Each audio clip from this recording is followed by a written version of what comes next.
Spoiler alert, spoiler alert. The following video will contain spoilers from the Legends of Tomorrow episode titled Marooned.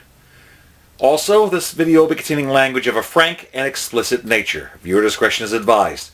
If any of this offends you or you don't want to be spoiled for anything from the episode, stop watching now. Hey guys, Dave here.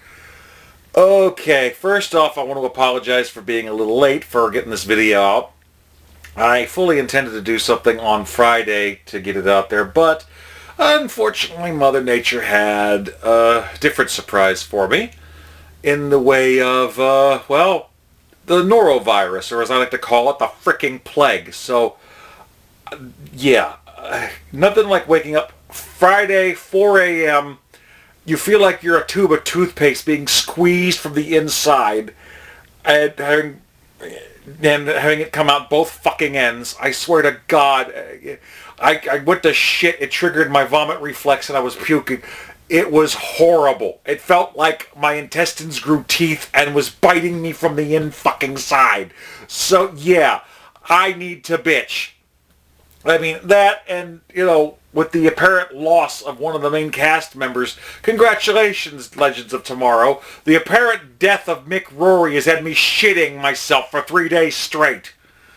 Also, as you could probably see, I decided to try changing things up a little bit, try to get a fresh start. I tried shaving with cheap razor and shit, and unfortunately, I got so much razor burn, I look like I've got fucking herpes, so I need to bitch. This is the same weekend I lost Heatwave and the Mythbusters. God damn it! So yeah, I'm going to vent. Anyway. I'm not putting this up on any groups. This is for my YouTube channel only, so I hope you guys enjoy it. But, oh God. So, we get a flashback to Rip Hunter's training session dealing with the time pirates. I didn't even realize there were such a damn thing. But, and we also get a distress call from a ship that's trying to get them. So it looks like it could be a trap. If it quacks like a trap and it waddles like a trap, it's probably a trap. Well, this was a fucking trap. So they get there, and of course, Mick is still mad about leaving 2046 and getting cold cocked. Actually, he literally did get cold cocked by Captain Cold, didn't he? Oh God, I just caught that. This is what happens when I'm just coming off of being sick. The puns start to hit me with a little extra strength. Anyway. So he's trying to shape up and whatever. He's like, okay, the sooner we get this done, the sooner we can go back to Savage, the sooner we can go home. Whatever. But they end up going to the ship. Half the team ends up going. We find out about how Victor Garber, a.k.a. Professor Stein, actually had a big childhood interest in sci-fi and rocketeering and stuff like that. Also, I got to do some trivia searching earlier this week, too. I found out that Victor Garber, who plays Professor Stein, this was not his first rodeo to DC. He was actually the voice of Sinestro on Green Lantern First Flight, and Wentworth Miller was also the voice of Deathstroke on Young Justice. So I thought that was pretty cool. I'm doing the puns again. What is wrong with me?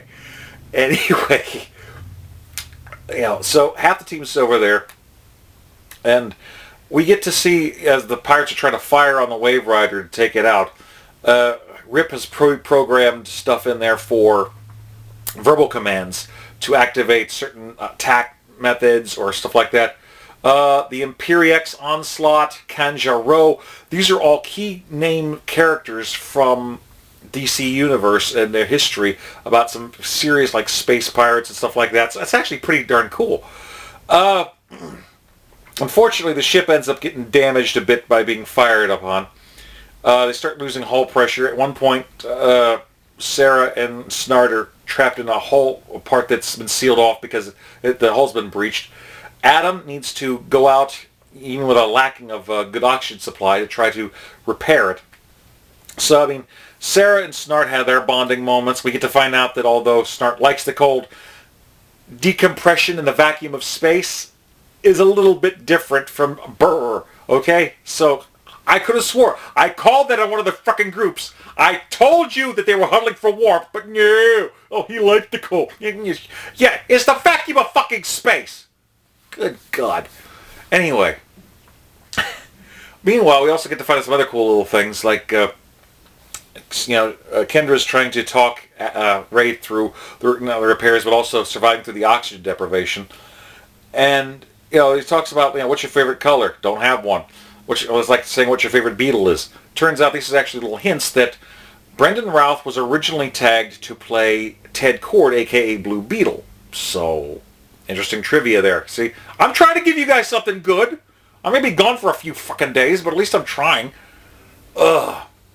Meanwhile, we get to see other flashbacks here from Rip, finding out that just how seriously the Time Masters take not having any interpersonal relations. Even their names are fake, so that no one can trace back their ancestors and wipe them out through time. So these guys are serious about covering their tracks. Meanwhile, we also get to find out just how badly, Mick is getting ticked off that you told me I came along so I could burn stuff, destroy things, and Rip just unloads and admits that, no, the reason we brought you along is because I couldn't separate you from Cold. You're not needed, you're not wanted. Talk about a kick in the dick. Eventually, though, it looks like Heatwave does manage to get smart enough to make a deal with the Time Pirates to try to get back to the Wave Rider. He just wants to go home. And it looks like they actually strike up a deal. The other captain of the time vessel is just bitching at Rip for not understanding why he gave up everything for his position of Time Master and stuff. And Rip is saying it's called love. And I can see why. The poor guy definitely had a lot of crap going on there. And, the Time Masters have their own strict set of rules, but, dude, seriously. But eventually, the time ship gets repaired. Adam almost dies, but is revived by Kendra. And apparently, this is just the boost they need to get their hormones going. So they start, going at it like, kids at a prom night. The hull's finally repaired. Sarah and Snart get out of the hull. And it looks like they're prepared for Mick to finally come back here. But the Time Pirates have also boarded the ship. So the team manages to do what they can. Rip, remembering the unorthodox tactic from his partner/wife about how to get rid of the Time Pirates in simulation, end up explosively decompressing the ship and getting rid of them while everyone else is holding on for dear life. Why Stein and Jackson fused to become Firestorm, I don't know why. But I digress. It was clever, it was kind of cute, but Mick ended up... he eventually has a showdown with Sarah and Snart, and eventually the crew has to make a hard choice that Mick is just too dangerous. Snart's even admitted he was dangerous to himself, and he was a kid in juvie, and Mick defended him. And they've been the closest thing to friends ever since, but Snart's also been defending Mick because sometimes he's his own worst enemy. So Leonard has to make a very hard choice here. And it ends with what looks like them dragging an unconscious Mick out to a forest. He wakes up, and they're getting ready to have a frickin' showdown, and Snart blasts Mick. What the hell? And it ends right there. It cuts off the frickin' the premiere for next week's episode. What? For being a show that pushes the boundaries for being experimental and showing that you never know what's going to happen, and given the fact that the entire cast was chosen supposedly because they had a minimal effect on the timeline, there's no guarantees. No one is safe on this thing. And that's risky television. That's actually challenging television. And I kind of like it. However, I personally don't think this is the end of Mick Rory. I wouldn't be surprised at all if, the medicine on the Wave Rider probably doped Mick up with something that once he's hit with something cold enough, he'd be in cryonic suspension. So he might be cryonically frozen, so he's just out of the way for now. I kind of hope so. But they're also talking about the possibility of seeing a young Mick Rory later on in the season. So that's cool. Also, I want to give credit. Right now, we're on a 3-week hiatus of The Flash and Arrow, even a couple-week hiatus from Supergirl. But Legends of Tomorrow, filling the gap, week after week, building up, until we finally get him back on the same week that we're going to have Batman v Superman coming out. The week after, we're going to have the crossover of Supergirl with the Flash, World's Finest. And this is all good stuff. So I definitely got to give him credit for making Legends of Tomorrow a filler. What do I think about this particular episode? I think it covered a lot of interesting bases and stuff. It was a good episode. I wouldn't say it was a great one, but the moments that were in here, getting to see more about Rip and his past, and particularly the climactic event that what happened with Mick. This was all about Mick. This was him going out in a weird, messed up way. But, I mean, it was powerful. Since it didn't have much to do with Savage, I'm a little iffy. However, we're getting back to it in 1959 next week with, with some stuff going on there. So that's going to be pretty cool to watch. And I mean, it's helping me hold down my fandom going on right now, so that's going to be cool. So, yeah, it was a good episode. Not the most fantastic one in my opinion, but for what happened with Mick alone, with the bonding we got between Sarah and Snart, for what was going on with the interpersonal stuff, it wasn't terrible.